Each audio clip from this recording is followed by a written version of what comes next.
Hello listeners, this video discusses about The Wretched of the Earth by Franz Fanon. Let us first see about Franz Fanon. His full name is Ibrahim Franz Fanon, born in the year 1925 and he died in the year 1961.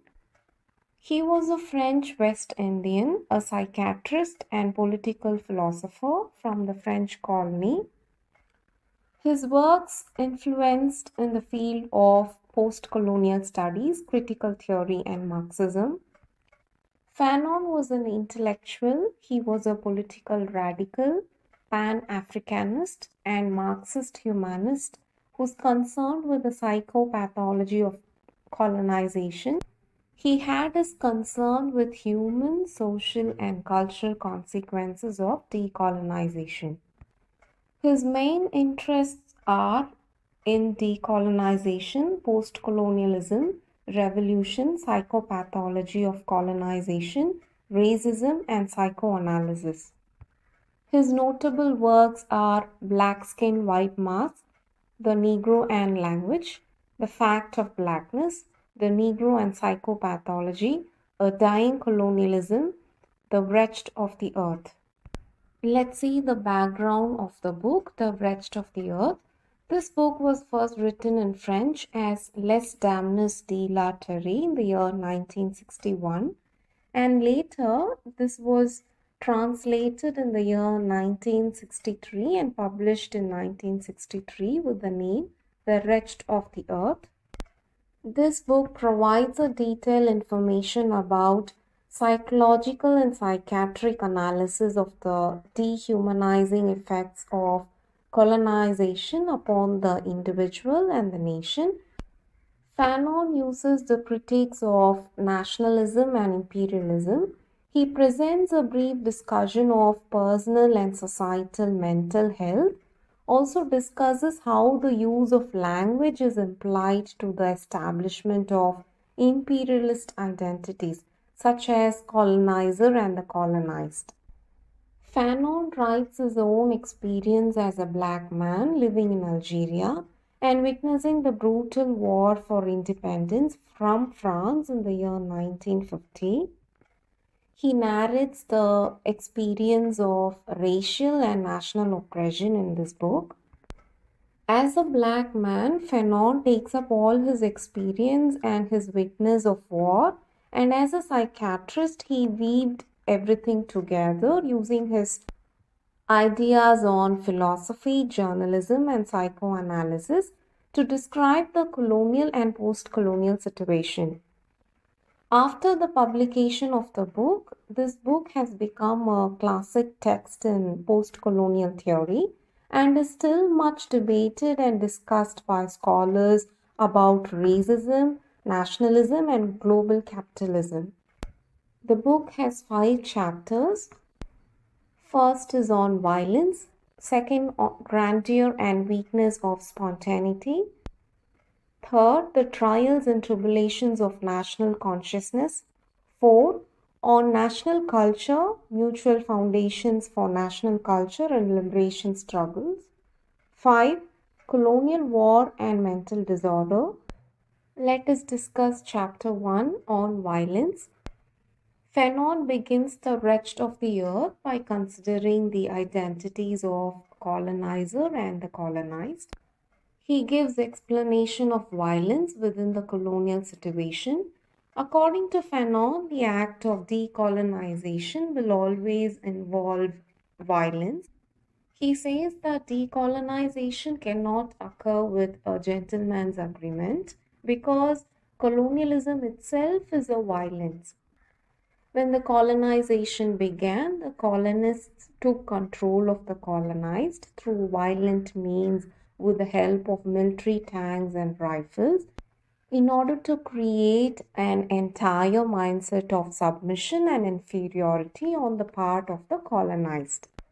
He says to decolonize means creating new men, that is, people with an entirely different mindset who is suited to freedom rather than submission.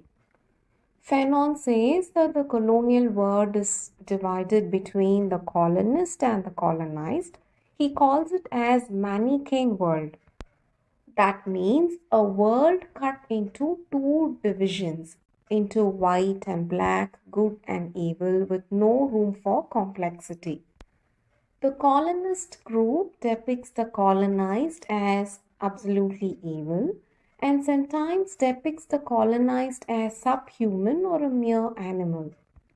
And all the colonized are lumped into one category of brute evil with many categorical forms of difference like gender, religion, and class. Fanon describes about the different means by which the colonizer creates colonized subjects and maintaining power over them. He says that in more capitalist Western societies like England and France, the exploited members of the society are kept subjected through education, religion, and morality. Fanon argues that in colonized society, the submission is maintained under the powerful heads. Fanon says that the colonizer uses close scrutiny like big equipments like rifle butts and napalm. Napalm is a flame thrower in order to subject the colonized. By this scrutiny, the colonial police, soldiers, and their threats of violence, more than the colonized education or ideology, keep the colonized in submission under the colonizer. Further, Fanon argues about the consequences of decolonization. He says that violence is involved in decolonization. He says that the division of colonial world into good and evil according to their status as colonized or colonizer is actually a violent process. He also says that men always have violent urges, that is, urges to use their muscular power. But under colonialism, these urges tend to be repressed or redirected. He then says that the colonized will only have muscular dreams where they fly or they fight against the beast. But these are only dreams at night instead of practices that happens during the day. And he says a man when he has a waking life, men might find physical release in dance or tribal rituals. In the waking day during the physical activity, the violent urges are redirected away from a mission to fight colonialism. But during the decolonization, when a fight for liberation begins, people lose interest in rituals and they start fighting their own oppression. So he says when the decolonization process began, violence is both taken by the colonized and the colonizer. He says at first the colonizer might try different strategies to contain or control the colonized. So for that they turn to education or technology. Fanon then says that the colonized will tend to be impervious. Impervious means influenced by persuasions or bribes. This is because the colonized primarily care about their land, their source of wealth from agriculture. The colonized will only fight to get back their land from the control from the colonizer. Moreover, the colonist means the colonizer, the settler. The settler, they try to control the land through the capitalist system. They try to empower the global market. Once the colonists try to exhibit more practices of global market, the colonized will try to empower and they become the customers who gain economic power than the colonists. This is just one example of the ways in which the means of power exercised by the colonists ends up against them. Fanon then says that the practice of colonialism has only created or formed violence that unites people across regions and tribes. Moreover, he sees this as a cleansing force of individuals fighting for their inferiority complex to get back their land from the colonizers. He then says that when violence emerges a unified fight against the colonizers, there is a new creation circle, an active new creation circle that liberates subjectivity to replace the earlier colonized subjectivity of submission and passivity. Fanon refers about the two Cold Wars that happened between the socialist Eastern Bloc, that is the Soviet Union and their allies, and capitalist Western Bloc, that is the US and their allies, who tried to sway underdeveloped third world countries to their respective causes. Fanon argues that though the colonizer, even the social Eastern Bloc and the capitalist Western Bloc, though they ventured into capitalism, the third world remains politically neutral. The third world has not supported the two parties because through colonization, the Western world has grown rich through exploiting the people and taking their natural resources from the third world. Let's see the second chapter, Grandeur and Weakness of Spontaneity. In this chapter, Fanon talks about how the colonized began to organize themselves in the early stages of anti-colonial revolution. Fanon talks about the colonized intellectuals, those who educated in urban areas and therefore influenced by Western ideas. And these colonized intellectuals learnt about political parties in countries like England and France, and their first idea for mobilizing the colonized masses is thus to form a nationalist political party by their own. Fanon says that this approach against the revolution is wrong. He says that modeling an anti-colonial movement on colonial parties is a bad start. He says that the influence received from the Western world cannot help to fight against the colonizer, because these parties being founded by the colonized intellectuals, they usually address the issues faced by the metropolitan elite. And therefore, these do not inspire those in rural areas or outside the city. Unfortunately, these are the rural areas where the majority of the colonized live. And this failure of the intellectual nationalist parties to address these rural concerns leads to a division among them. Fanon says that this is a division between the major and most privileged within the colonized population and the least privileged population. And there are possibilities for the intellectuals in the cities have sometimes benefited from colonialism, which has brought them business and other industries to gain profits. But whereas those who live in rural areas have only been hurt by colonialism. Another thing is that the colonized intellectuals are blind to the fundamental importance of violence, because they have a liberal consciousness in the rural areas. Because violence in the rural areas is overlooked by urban intellectuals for whom it is not a part of daily life.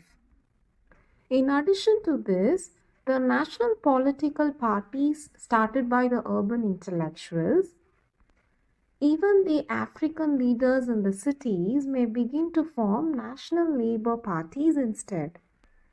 These national labor parties are also more concerned directly to the work conditions of the colonized. But unlike the intellectual political parties, they remain limited to metropolitan areas. And so once more the rural population, who is the majority of the colonized population, is not at all addressed. But as we see in the previous chapter, the rural villages who begin to exercise violence can be possible to accomplish true anti-colonial subjectivity. The violence that began from the rural villages can possibly spread the entire country and becomes the motor of decolonization, from which once the urban political and the labor parties that got privileged is now being isolated. Fanon then says that colonialism must also adapt its strategy to keep the colonies under control. He calls it as psychological warfare, which tries to create divisions within the revolutionary force and turning some fighters against others. Another important tactic that the colonialism entails is that dividing the colonized population. Because the colonial violence at first unifies different tribes and religious sections, they treat them as a homogeneous group of subordinated people.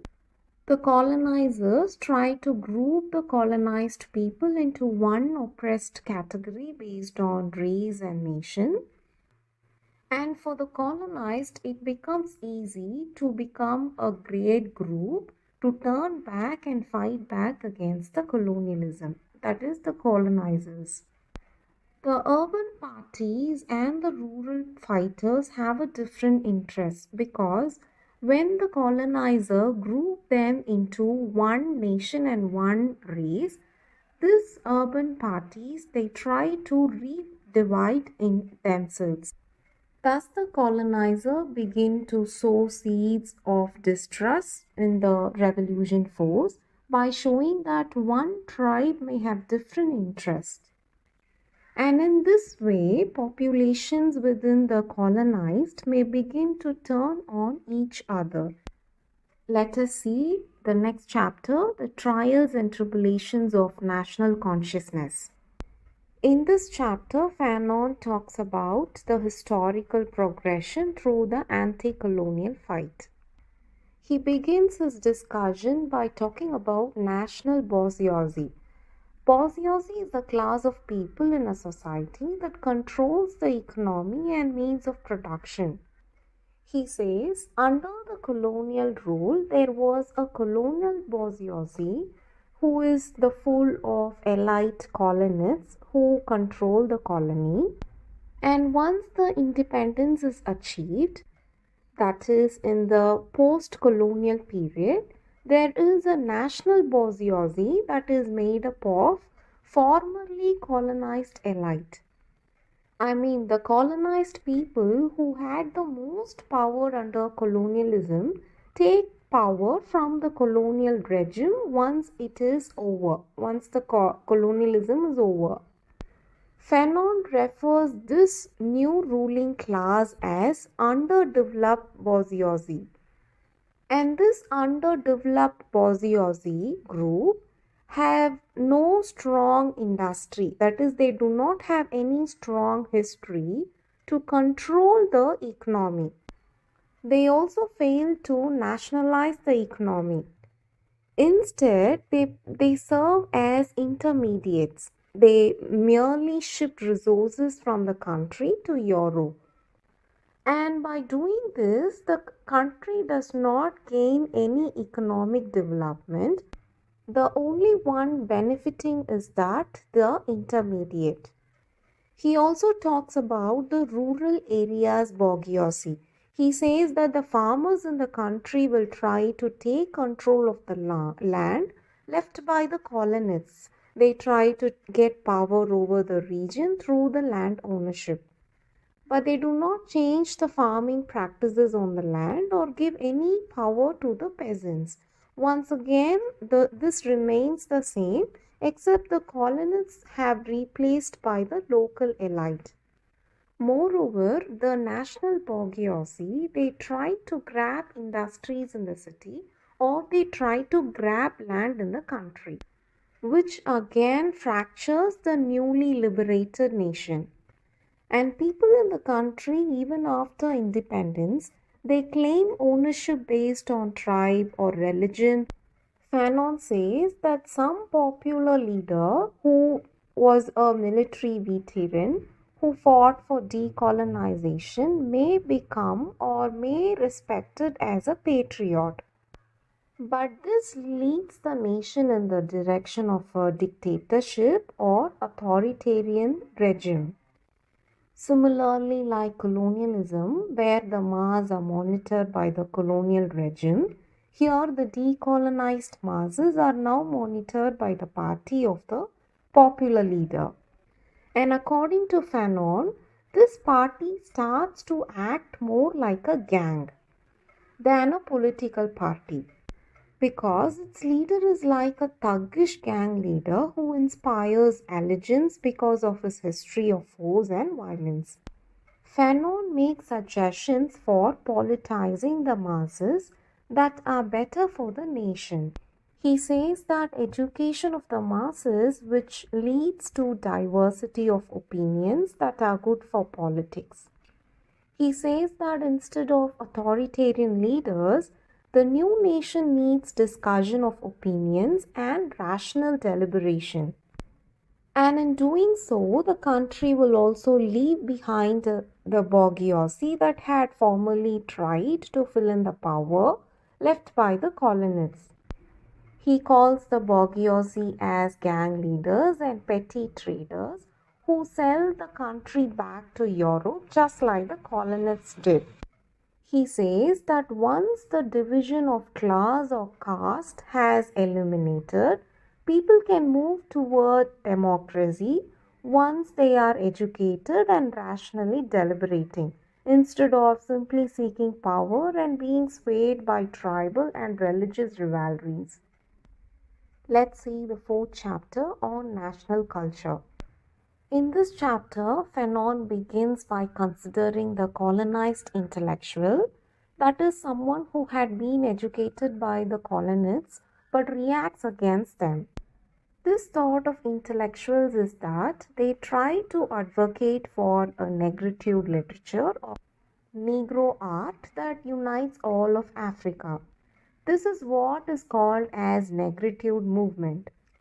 Here also the intellects more or less they do the same thing. Here Fanon details three stages in the cultural trajectory of the colonized intellectual. In the first stage, the intellectual mimics the colonists and conforms to colonial tastes. This is a stage of trying to be just like the Europeans. In the second stage, the colonists react against this. This is the negritude phase in which, in reaction to the European casting of European culture as inferior. Here, the intellectual extols each and everything about African culture as superior. In the third stage, the love for culture finally moves to a fight for liberation. The intellectual begins to write combat literature, revolutionary literature. Here, the hope is that developing a new culture will begin to shape a new nation. Fanon calls the third stage as an important progression because it moves the intellectual from a pan-African approach to an approach that is about a nation. However, he says that there is still room for more progression. He says that the intellectual has to realize that culture does not produce a nationhood. Instead, a revolutionary fight produces nationhood. According to Fanon, the intellectual has to fight for the liberation of the nation, and then culture will follow because it will have a national context in which to grow. And this is the step where the revolutionary action that produces culture, not culture that produces revolution. Fanon gives one example from a poem by Guinean intellectual named Keita Fodiba. Fanon likes Fodiba's poem is that it draws upon his nation's history while also recontextualizing it within the struggle for liberation. Here, culture is used in order to fight for the future. He says that this is a kind of literature that the revolution needs, and it shows the intellectual cannot stand apart from combat but rather derives his material from it. Fanon concludes this chapter by saying that culture has to be supranational. He concludes by arguing that culture derives from national consciousness. He says that national culture is the highest form of culture, and any form of international or global culture has to be based on national culture. Let's see chapter 5, Colonial War and Mental Disorders. Fanon begins the chapter with a general and more theoretical discussion of psychological disturbance.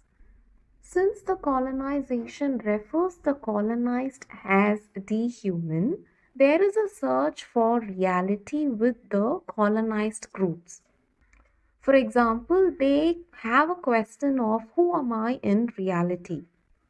Because the colonialism itself constantly denies that the colonized are not humans, as they consider them as other. This is one source of psychological disturbance that can cause. Another source of disturbance is the form of violence against the colonized. Fanon says that after World War I and World War II, the colonized is identified like affected something like post-traumatic stress disorder.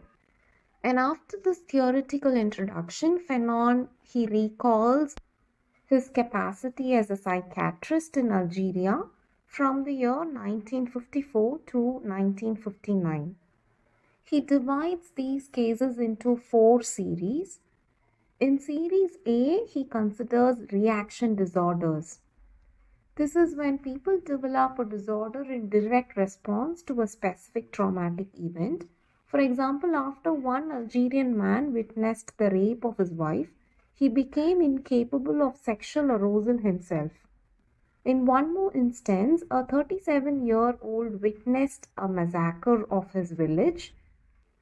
By this, he developed homicidal impulses of his own.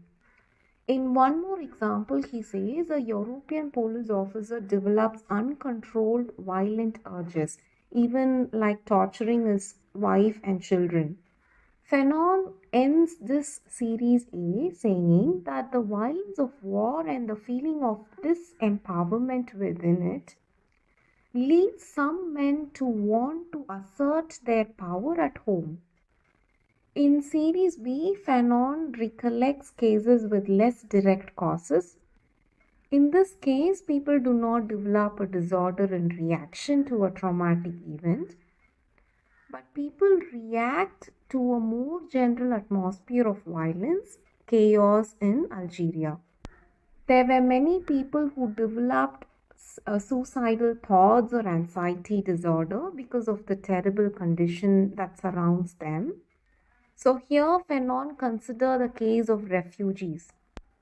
The child refugees, due to the trauma of displacement, they started developing adjustment disorders in which they have fears of abandonment and suffer from insomnia and bedwetting.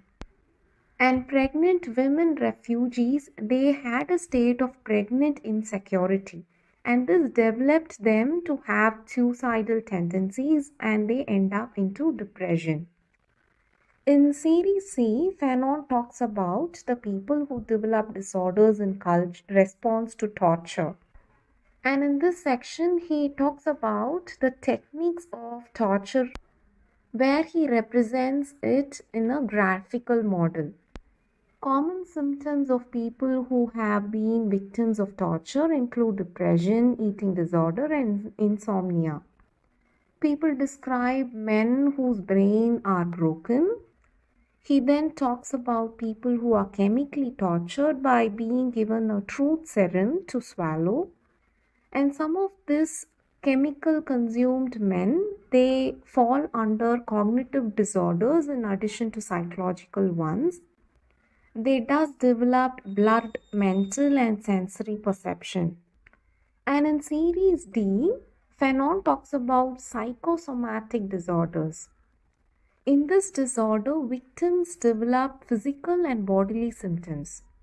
For instance, here women might stop menstruating or a young person's hair might turn grey.